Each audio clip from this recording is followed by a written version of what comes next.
మొన్నటిదాకా ఒక ఎంపీని టార్గెట్ చేస్తే ఇప్పుడు ఇద్దరిని టార్గెట్ చేశారని టాక్. వాళ్ళని టార్గెట్ చేస్తూ విమర్శలు సంధిస్తున్నారని సమాచారం. దీంతో అధికార ప్రతిపక్ష నేతల మధ్య జరుగుతున్న మాటల యుద్ధం జనం చెవులు చిల్లులు పడేలాగా చేస్తోంది. ఉమ్మడి జిల్లాలో అధికార పార్టీలో ఎంతో మంది సీనియర్లున్న ఆ ఇద్దరు ఎంపీలని విపక్షం ఎందుకు టార్గెట్ చేసింది?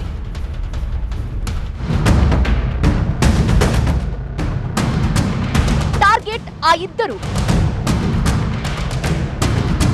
పెమ్మసాని, లావు లక్ష్యంగా పావులు.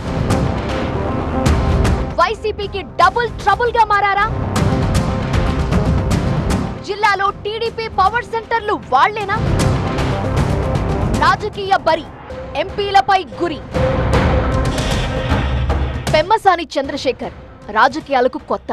గుంటూరు పార్లమెంటు స్థానం నుంచి టీడీపీ తరపున పోటీ చేసి మొదటిసారే విజయం సాధించారు. కేంద్రంలోని ఎన్డీఏ సర్కార్లో సహాయ మంత్రిగా అవకాశం వచ్చింది. గుంటూరు ఎంపీగా గెలిచిన నేతకు మంత్రి పదవి దక్కటం గత 50 ఏళ్లలో ఇదే మొదటిసారి. ఇక పెమ్మసాని కేంద్ర మంత్రి అయ్యాక గుంటూరు అభివృద్ధిపై ప్రత్యేకంగా దృష్టి పెట్టారు. దేశంలో అత్యంత ధనిక ఎంపీగా రికార్డుల్లోకి ఎక్కిన పెమ్మసాని ఇటు పార్టీపై కూడా గట్టి పట్టు సాధించారు. ఎప్పుడూ ప్రజల్లో ఉంటూ సమస్యల పరిష్కారం కోసం కృషి చేస్తున్నారు. గుంటూరు నగరంలోని శంకర్ విలాస్ ఫ్లైఓవర్ నిర్మాణం దగ్గర నుండి 2-3 దశాబ్దాలుగా పెండింగ్ లో ఉన్న అభివృద్ధి కార్యక్రమాలను పట్టాలెక్కించేంత వరకు కృషి చేస్తున్నారు. అటు పార్టీలోనూ ఇటు ప్రభుత్వంలోనూ తిరుగులేకుండా దూసుకుపోతూ పవర్ సెంటర్ గా మారిన పెమ్మసానిపై వైసీపీ ఫోకస్ పెట్టింది. ఆయన్నే టార్గెట్ చేస్తూ రాజకీయం చేయటం మొదలుపెట్టింది. మొదటగా శంకర్ విలాస్ ఫ్లైఓవర్ డిజైన్ ని తప్పుపడుతూ పెమ్మసానిపై వైసీపీ నేత మాజీ మంత్రి అంబటి తీవ్ర స్థాయిలో విమర్శలు గుప్పించారు. గుంటూరు నగరాన్ని నాశనం చేస్తున్నారని మండిపడ్డారు. ఆ తర్వాత తన ఇంటిపై దాడి వెనక పెమ్మసాని హస్తం ఉందని అంబటి బహిరంగంగానే చెప్పారు. జిల్లా టీడీపీలో తిరుగులేని నేతగా ఎదుగుతున్న పెమ్మసానిని అంబటి మాత్రమే కాకుండా వైసీపీకి చెందిన మాజీ ఎమ్మెల్యేలు కూడా విమర్శించడం మొదలుపెట్టారు.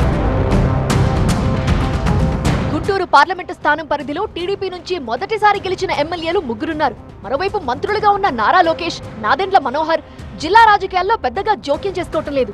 ఇక సీనియర్ నేతలైన ధూళిపాళ్ల, ఆలపాటి రాజా వంటి నేతలు కూడా పెమ్మసానితో కలిసి పనిచేస్తున్నారే తప్ప ఆయనని వ్యతిరేకించడం లేదు. దీంతో పెమ్మసానికి జిల్లా టీడీపీపై గట్టి పట్టు దొరికింది. ఆయన జిల్లా టీడీపీలో పవర్ సెంటర్ గా ఎదిగారని చెప్తున్నారు. దీంతో వైసీపీకి ఆయన ఆటోమేటిక్ గా టార్గెట్ అయ్యారని విశ్లేషకులు భావిస్తున్నారు. ఇక గుంటూరు పొలిటికల్ మిర్చి ఘాటు నరసరావుపేట ఎంపీ కుర్చీని కూడా తాకింది. చూస్తుండగానే పల్నాడు జిల్లా పాలిటిక్స్ వేడెక్కాయి. టీడీపీ ఎంపీగా ఉన్న లావు శ్రీకృష్ణదేవరాయల్ని వైసీపీ నేతలు మూకుమ్మడిగా టార్గెట్ చేస్తున్నారు. మాజీ మంత్రి విడదల రజని, మాజీ ఎమ్మెల్యేలు బొల్లా బ్రహ్మనాయుడు, గోపిరెడ్డి శ్రీనివాసరెడ్డి వంటి నేతలు ఎంపీపై విమర్శలు గుప్పిస్తున్నారు. లావు వైసీపీలో ఉన్నప్పుడే బొల్లాతో ఆయనకి పడేది కాదు, ఇద్దరు ఎడమొఖం పెడమొఖం అన్నట్టుగా ఉండేవారని చెప్తున్నారు. గత ఎన్నికల సమయంలో టీడీపీలో చేరి రెండోసారి ఎంపీ అయిన లావుని 2 ఏళ్ల తరువాత వైసీపీ నేతలంతా వరుసగా టార్గెట్ చేయటం మొదలుపెట్టారు. హైదరాబాద్ ల్యాండ్ స్కామ్ ఆరోపణల్లో తాను అరెస్ట్ కావటం వెనక ఎంపీ లావు హస్తం ఉందని బొల్లా భావిస్తున్నారు. అంతకుముందు బొల్లాని అరెస్ట్ చేసి జైలుకు పంపుతారని లావు చేసిన వ్యాఖ్యలతో పల్నాడు పాలిటిక్స్ గరంగా మారాయి. జైలు నుంచి విడుదలైన బొల్లా కూడా లావునే టార్గెట్ చేశారు. ఢిల్లీలో లిక్కర్ స్కామ్ చేసిన ఎంపీ తనపై అసత్య ప్రచారం చేస్తున్నారంటూ బొల్లా మండిపడ్డారు.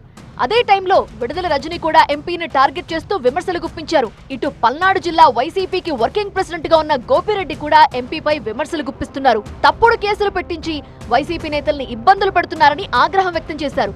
వైసీపీ నేతలంతా ఒక్కసారిగా ఎంపీపై విరుచుకుపడటంతో టీడీపీ నేతలు కూడా కౌంటర్ ఇస్తున్నారు. ఎంపీ లావుకు బాసటగా టీడీపీ ఎమ్మెల్యేలు జీవి ఆంజనేయులు, బ్రహ్మారెడ్డి, అరవింద్ బాబు రంగంలోకి దిగారు.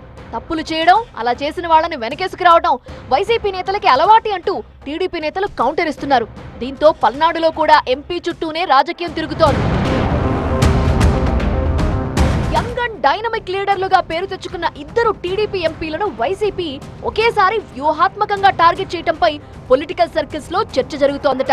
ఆ ఎంపీలిద్దరూ ఆర్థికంగా బలంగా ఉండడమే కాకుండా ఉమ్మడి జిల్లా టీడీపీలో బలమైన రాజకీయ నేతలుగా ఎదుగుతుండటంతోనే వైసీపీకి వాళ్లు టార్గెట్ అయ్యారనే టాక్ వినిపిస్తోంది.